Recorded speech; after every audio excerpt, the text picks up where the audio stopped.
What's cracking, guys? Omar Isaf here, back with another video, back with the weekend vibes, which means we're out here, we're training, it's arm day, every damn day. Speaking of every damn day, I was on Alan Roberts' Every Damn Day Fitness, his channel. I had a 2-hour conversation. After having a 2-hour conversation with someone, it gets you thinking.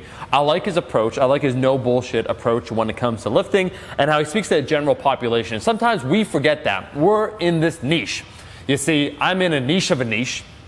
There's the fitness industry, which already has a particular slant, right? A particular point of view. And then I'm more in the strength niche, which means that I care about powerlifting, weightlifting, strongman. I also like bodybuilding. I like the aesthetics, but it's a niche within a niche. Ask the average person on the street what they want to do.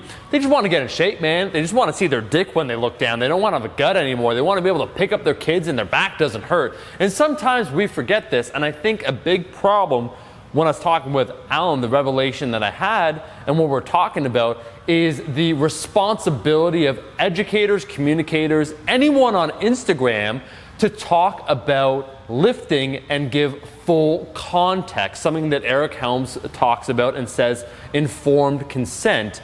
And when Alan points out some of these individuals, which I'm not going to name, you can check out his channel, where he names specific individuals, the risk versus reward, well, they'll demonstrate a particular movement, and that movement might not work for the average person.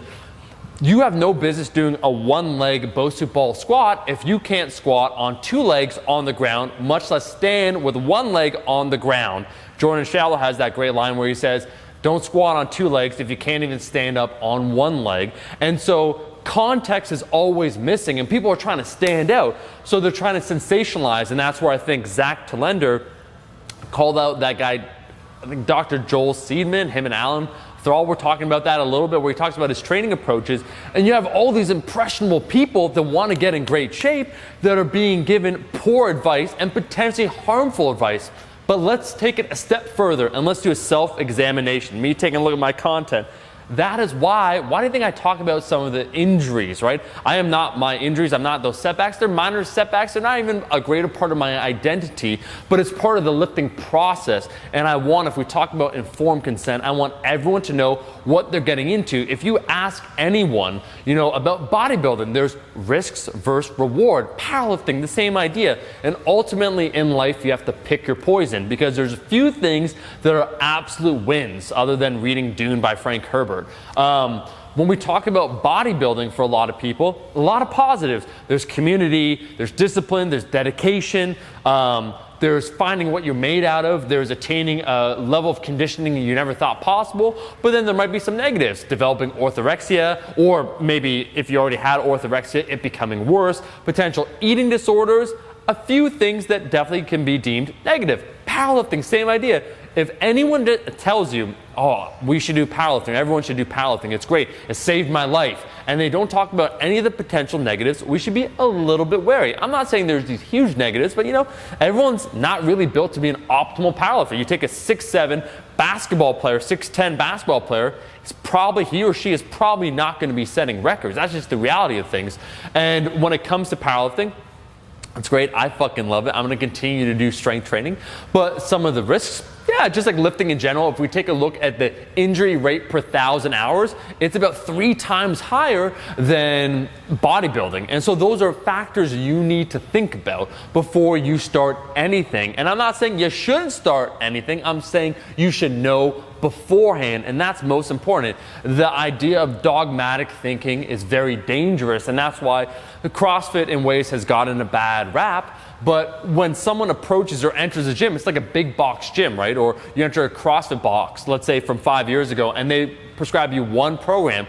What works for a 130-pound person that's physically pretty fit, a female, versus a 300-pound person that's never lifted in their life, starting out with burpees is probably not the best idea. This is where individualization comes into play. And that's where, for the general population, you do have those guys like Alan Roberts. You have Jordan Syatt that talks about on his Instagram, on his YouTube, where he talks about the general population. And there's different levels to this shit, as one would say. And when it comes to lifting, when it comes to strength training and all these things, you progressively get into it, and you want to make sure you know what you're doing and why you're doing it. That's why on Iron Culture we talk all the damn time about the whys. But as educators or influencers, I fucking hate that phrase, but as influencers, people that are talking to other individuals, talking to themselves, holding a phone like this, we have a moral responsibility because people are impressionable. They trust us, right? That's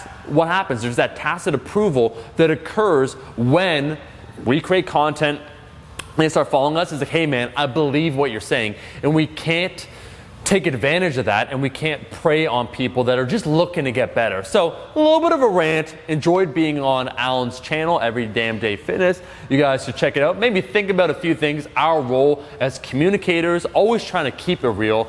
That's the bottom line right here. I want everyone to reach their fitness goal, and I think intent is everything, right? Where some people, they're after for the quick buck. They see the money, oh, Instagram's big, time to get on that stuff. A lot of the people that started off instead, Eric Helms, my boy, he started off as a personal trainer. And I think a lot of personal trainers are well-intentioned. They might get a bad rap, but you want to transform people's lives. And so hopefully the basis of content when it comes to lifting should be trying to improve everyone's physical well-being, because that to me is what the Iron Culture is all about. Anyways, little rant. If you enjoyed the video, make sure to like the damn video. Make sure also to check out, we get deeper. I'm talking, we said there's levels to this shit. We get 3 levels deeper, myself and Eric, with Iron Culture, the podcast, science, history, culture. We have a recent one all about metabolic adaptation, 2 hours. If you want to get educated, if you're like, man, I don't want to get a PhD in this shit, but I want to learn about lifting, high level. Check it out. Link in the description. I'll see all you guys, my rascals, in that next video. Peace. Eat your vegetables, eat your vegetables, eat your fucking vegetables.